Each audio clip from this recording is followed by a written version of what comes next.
Ahmedabad plane દુર્ઘટનાને આજે 1 વર્ષ પૂર્ણ થવા જઈ રહ્યું છે. ગત 12 જૂન 2025ના રોજ બપોરના સમયે પ્લેનમાં 242 જેટલા લોકો સવાર હતા, જેમાંના 241 લોકોએ પોતાનો જીવ ગુમાવ્યો હતો. જેમાંથી એકમાત્ર એવા દીવના વિશ્વાસ રમેશ ભાલિયાનો જીવ બચ્યો હતો. ત્યારે આજે નવજીવન ન્યૂઝની ટીમ કેન્દ્ર શાસિત પ્રદેશ દીવમાં પહોંચી છે અને આ જે પરિવારોએ પોતાના વાલ સોયાને ગુમાવ્યા છે તેઓની મુલાકાત માટે નવજીવન ન્યૂઝ પહોંચ્યું છે. આ બાબતને લઈ મૃતકના સ્વજનો શું કહી રહ્યા છે, ચાલો સાંભળીએ. અમદાવાદ પ્લેન દુર્ઘટનાને આજે 12 જૂન એટલે કે 1 વર્ષ પૂર્ણ થઈ ચૂક્યો છે. ત્યારે કેન્દ્ર શાસિત પ્રદેશ દીવના અંદાજિત 14 જેટલા લોકોએ પોતાના વાલ સોયાઓને ગુમાવ્યા હતા. જેમાંના એક જે છે તે મનીષભાઈના માતા જે છે તે નવજીવન સાથે જોડાયા છે. તેમની સાથે વાત કરીશું. આપનું નવજીવન ન્યૂઝમાં સ્વાગત છે. મૃતક જે છે એ તમારા શું થાય છે? ઓફ થઈ ગયા તમારા શું થાય? દીકરો તે ત્યાં શું કામ કરતા? ના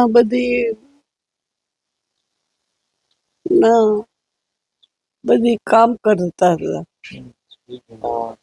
કેટલા પુત્ર છે અને હાલ લંડનમાં કોઈ આપના પરિવારમાંથી છે? મારા 2 દીકરા 2 દીકરીઓ. બસ મનીષભાઈનું નિધન થયું છે, 1 વર્ષ પૂર્ણ થયું છે. તમને સહાય ચૂકવવામાં આવી? સહાય ચૂકવવામાં આવી સરકાર દ્વારા?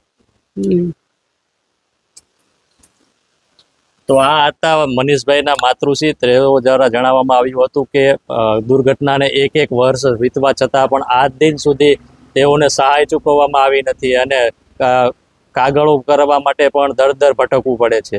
મારું નામ શાંતિલાલ હરજી સોલંકી છે. હું સમાજ સેવક છું.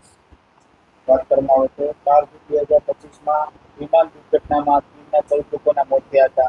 શું પરિસ્થિતિ અત્યારે પરિવારની? 12 જૂન 2025માં જે અકસ્માત થયું હતું એમાં 14 જણા ગુજરી ગયા હતા. એ લોકોના ઘરની પરિસ્થિતિ તો લોકોની જે પરિસ્થિતિ છે એટલી સારી નથી. માનસિક રીતે એ લોકો તૂટી ગયેલા છે અને આજે પણ એ ઘટનાને યાદ કરીને એ ટેન્શનમાં જ છે.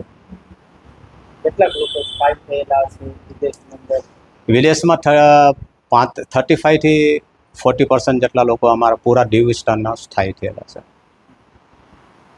અત્યારે પરિવાર પણ આવે જવન કરતો હોય છે, કેવો ડર લાગે છે? આ ઘટના પછી તો જેટલા પણ અત્યાર સુધીમાં જે લોકો પણ જાય છે તો ડર તો એ લોકોમાં છે જ. અમે પણ જ્યારે જઈએ છીએ તો અમને પણ લાગે છે. અમે જ્યારે પણ કોઈ લોકો જતા હોય છે ત્યારે અમે કહીએ છીએ કે ભાઈ સાચવીને જજો. તો કે તો હવે અમારે તો એમાં જ જવાનું છે ને, પ્લેનમાં જ જવું છે કે કોઈ રસ્તો નથી અમારી પાસે. એટલે ડરે તો છે જ.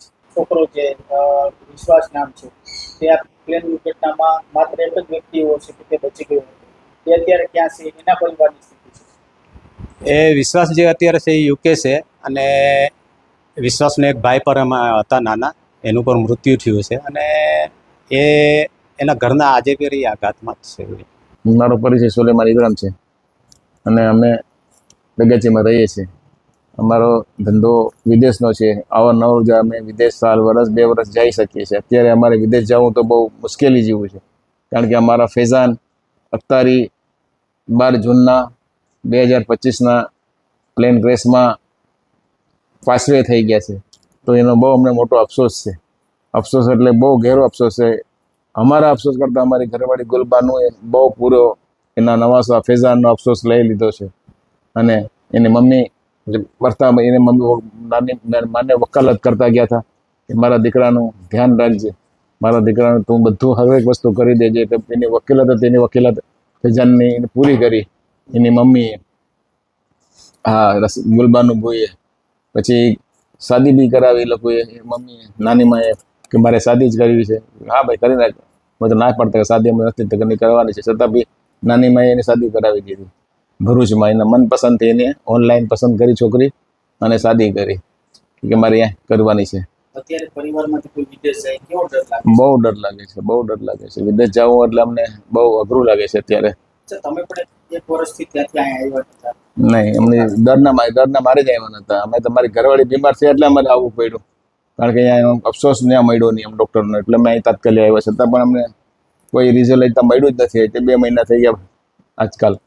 મારું નામ મહેન્દ્રલાલજી છે ને મારા ફેમિલી આવ્યા હતા મારી મમ્મીની હેલ્થ બહુ ખરાબ હતી ને છોકરાઓને લોંગ ટાઈમ થઈ ગયો હતો, 3 વર્ષ પછી આવ્યા તે લોકો લંડનથી.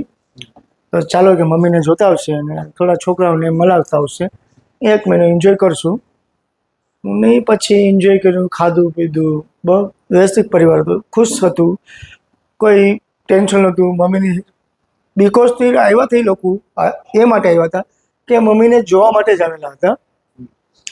પછી 1 મહિનો એન્જોય કર્યો એ લોકોએ, શાંતિથી ખાધું પીધું, ફેમિલી સાથે ખુશીથી એમ એન્જોયમેન્ટ કર્યું એમ. પ્લસ અમદાવાદથી ફ્લાઇટ નીકળી 171, એમાં એ લોકો બેસા, મમ્મી સાથે વાત કરી 12:30 વાગે કે મમ્મીનું ફ્લાઇટમાં બેસી ગયો છે ને મારી કંઈ ચિંતા કરતા નહીં. ને હું મારા ભાઈના મોબાઈલમાંથી, કેમ કે અહીંનું સિમ તો ના યુકે ન ચાલે, મેં ભાઈના મોબાઈલમાંથી તમને કોલ કરીશ કે મમ્મી હું પહોંચી ગયો છું ને મારી કંઈ ચિંતા ન કરે. એ સમય પછી મમ્મી અને 12:30 વાત થઈ. મમ્મી કંઈ રડતા નહીં, તું તારા ટાઈમેથી દવા પીજે, તારું કેર કરજે, તું તારી દવા પીજે. ઓકે, એવી રીતના વાત થઈ. તો મમ્મી જમવા બેઠા હતા તો મેસેજ મળ્યો કે તમારા દીકરાનો ફ્લાઇટ ક્રેશ થઈ ગયું. તો મમ્મીને એવું શું લાગ્યું કે જે કે ફોરેનમાં ક્રેશ પડ્યો હોય ને એ ક્રેશ એમ છે. એટલું એનું માઇન્ડ એવું નહીં કે ક્રેશ મીન્સ એટલે ફ્લાઇટ બ્લાસ્ટ થઈ ગયો છે. તો મમ્મી કહે મારી સિસ્ટરને, મારી બહેનને કે ભાઈના ફ્લાઇટમાં તો ક્રેશ પડી ગયો છે, કે લીટો પડી ગયો છે. ગુજરાતી ભાષામાં લીટો કે ને ક્રેશ. તો મમ્મીને એટલું સેન્સ કે ભાઈની ફ્લાઇટમાં લીટો પડી ગયો છે, લાગે તૂટી ગયું લાગે છે. એટલું એવું નહોતું વિચાર કે મારું પરિવાર લોસ થઈ ગયો છે ને એક્સપેક્ટ થઈ ગયો હશે. કેટલી સહાય મળી? કશું ને ઓનલી પર 25 લાખ જ મળેલો છે અમને. બીજું મને ટાટાવાળાને કોઈ આપ્યું નથી. બડી બડી વાતે ઓર કુછ નહીં. અત્યારે પરિવારની સ્થિતિ કેવી? પરિવારની એટલી પરિસ્થિતિ એવી છે કે મમ્મી એકલા મેન્ટલ થઈ ગયા છે.